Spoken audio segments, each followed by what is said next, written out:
Hey everyone, welcome back to another book preview video. This week we've got a beginner's guide to fantasy drawing. You can see the cover there and the back, and you can see there it is a 3D total book. So I am zoomed quite far into it, this one, because it's quite a small book. But let's get straight into this. Let's see if we can find the contents. So I'll leave that open for you guys to pause just in case you want to take a proper look through this. Just from a very brief look, it looks like we've got tools and techniques to start with, anatomy from page 26, which looks like it covers a lot of the basics, exaggeration, hands expressions and animals, probably really good for fantasy stuff. Design techniques, which is foreshortening, poses, lighting, design variations, process tips, and then up here we've got the actual character lineup, so a knight, a rogue, mage, bard, ranger, and then onto creatures. It also says project briefs here, so I'd be quite excited to see if that means it's almost like a homework, because I sometimes think it's quite good when books give you briefs or give you assignments almost to do. So straight into this, these first few pages, as we saw from the contents, probably going to be more looking at the pens, pencils, different materials, supplies, maybe different papers, colours. Probably quite a sort of standard look at most of these books. You know, a lot of them start with your materials, then they go on to bodies or anatomy, poses, you know, things like that. It's quite standard, nothing wrong with that at all. I'm skipping quite a few pages here, but we've got some steps on drawing the head. Quite a cartoony style. If you've seen any of my other videos, I quite often do say that cartoony style isn't really my favourite. I've always preferred more realistic things. That being said, I've always wanted to learn how to exaggerate them and make them less realistic.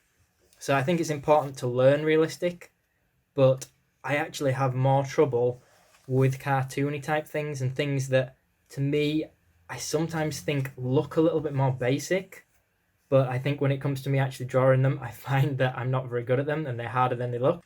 So I do have a lot of respect for people that can draw like this. A little bit on lighting there. But yeah, what I mean by that is that all these sort of different styles moving away from complete realism, I find them, that I'm enjoying them a lot more now than I used to. So I find books like this quite interesting. I like that there's a bit on drawing habits there as well, especially on healthy posture. That's something that I'm quite into, that kind of thing, and it's not something I've ever seen much of in a book. So I find that quite good. This book is not one that I actually know much about, if I'm completely honest. I've seen it on Amazon and the 3D Total website, or 3D Publishing. I'm not sure exactly what it's called. And I will put a link in the description box below to where you can buy this book from. But if you watch some of my other book videos, some of my recent ones, you might notice that I have a sister that also collects a lot of art books like I do. Like me, she doesn't always get around to actually reading them, but she got this one and told me it was really good, and I figured I'd borrow this one and take a look at it on camera. So I like the steps that we're seeing here, but I'll probably open these on a different character because we've already skipped through a few of these. So this rogue one, I prefer the other one, I think, to the design on this, but I like that they're starting with the research. Moving on to thumbnailing, using silhouettes. I've tried this technique before. I can never decide whether it's for me or not, but I like the idea behind it. Then, of course, building the foundation, probably more of a sketch, a line art. Building that up until you're happy with your final sketch. I like that they've got different weapon designs as well. Those of you who've watched my videos know that I'm really into fantasy art and medieval and weapons and anything like this. Next step, onto inking. Again, I think this is the stage that quite often makes it a little bit cartoony. Inking and then colouring. Yeah, I think this style here is a little bit more realistic, actually. I'm not sure whether this book is all the same artist or the select few artists that, you know, all have a similar style, or if it's a range of artists that all have different styles. So as mentioned, it's quite new to me. I don't know much about this one. I'm learning as I go here. This guy reminds me of the bard off The Witcher. And I am skipping a few pages at a time, so if you're thinking that some information is missing, that is why. I try just to show what I can on camera without giving too much away, just to help you guys who are sort of on the fence about deciding whether to get one of these or not.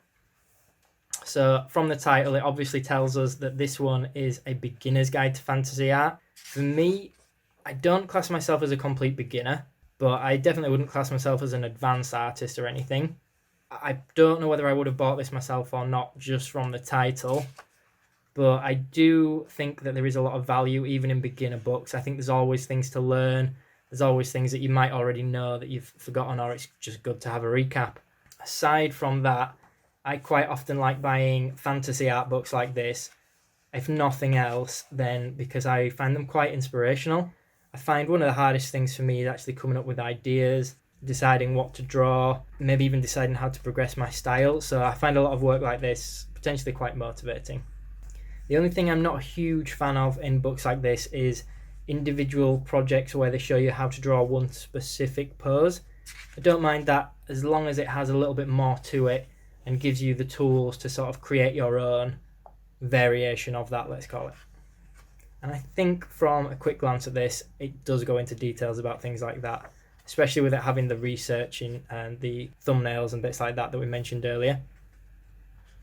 That tells me that it is giving you a little bit of a sort of learning process that's probably quite useful. Also, that orc looks pretty cool.